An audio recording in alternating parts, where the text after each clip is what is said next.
Hi, this is Eric Martin with Board Game Geek. I'm here with Phil Eklund from Sierra Madre Games. Hello. Looking at Cole Verla's John Company. Yes. Which he did a great designer diary for. Oh, I yeah. got to publish that. Just came out. Oh, yes.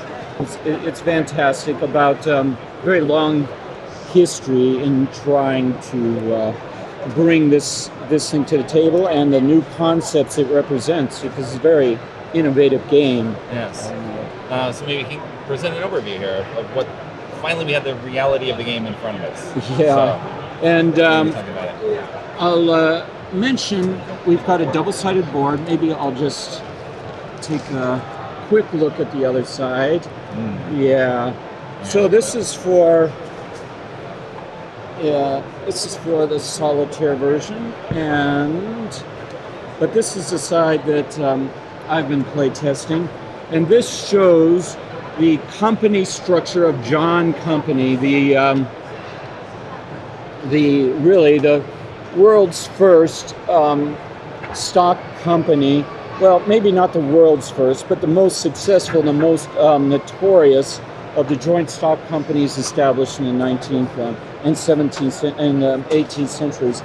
And he's got a large number of scenarios in the book, from the early stages, the later stages, the stages in which the company was taken over by the British Raj, by the British government, basically nationalized, and the phases where, the stages where perhaps the British company government can bail out the company when it gets into trouble.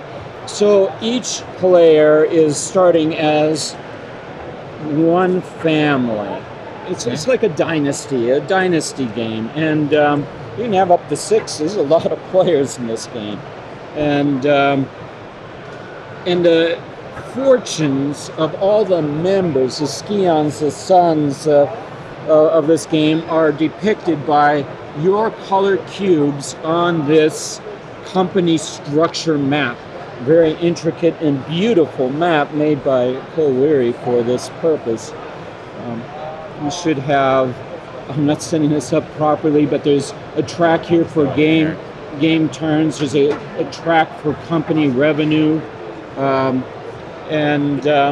So what you're going to try to do is, well, dominate the company, but in particular for your own private interests, including retiring into private society. Okay. So you've got prizes here, and I've got a number of prizes out that you'll be competing for, and you can establish newspapers, or go into House of Commons, or professorship, or just get a nice retirement manor on some Scottish island or something. So, yeah,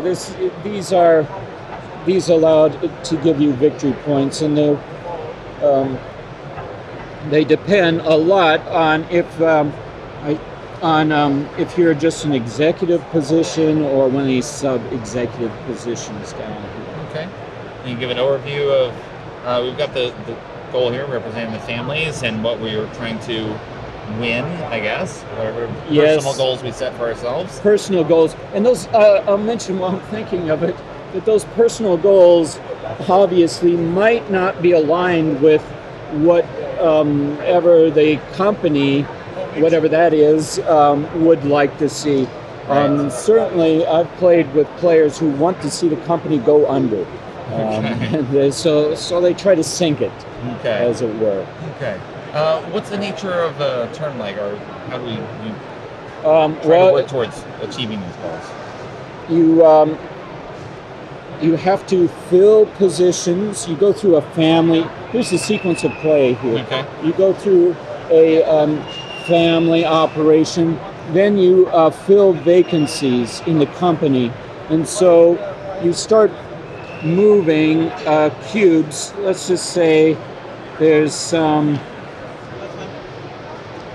during the family phase, you may have established some captains here, and maybe some writers and some officers.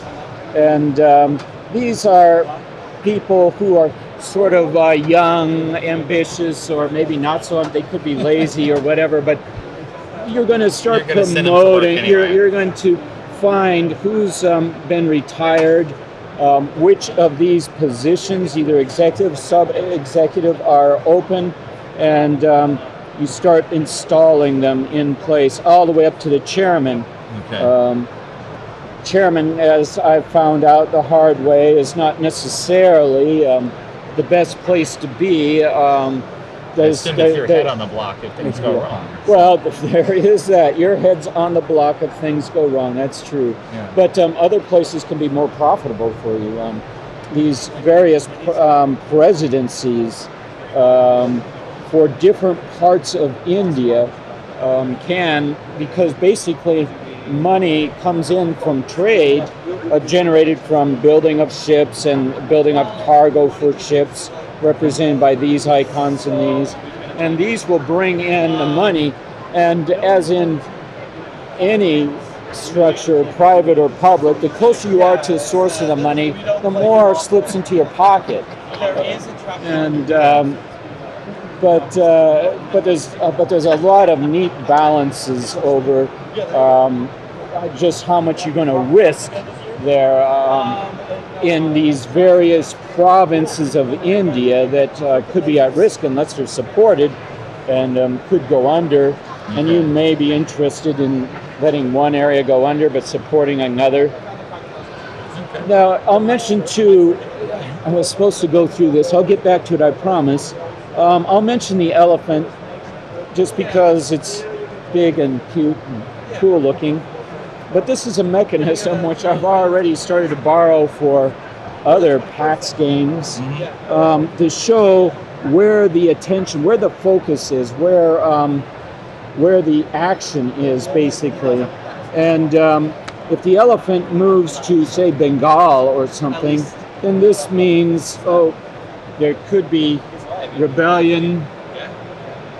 We have a number of actions that might occur in there. It could be overthrown. It could be the profits could be negated. Things like this. Okay. And you sort of have to predict where. And it's not random where the elephant goes. You sort of have to predict what's going to happen and plan ahead for it. Okay. Now I'm going to try to get back to this. Filling the vacancies around the board? Yeah, the director of trade decides, he uses the goods that have been built and the ships, and he allocates those as he sees fit. Okay.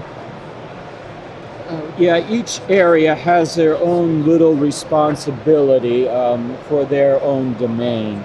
Okay. And then during the trade, we generate the revenue, and we see what the company revenue is, and we determine whether or not the company's in trouble and needs a bailout or something. We go through these game turns. Now, normally I play like 4 game turns, so there's a lot of negotiating along this way, and one of the mechanisms that Cole has come up with is a favor token. Seems very ingenious. It worked pretty well.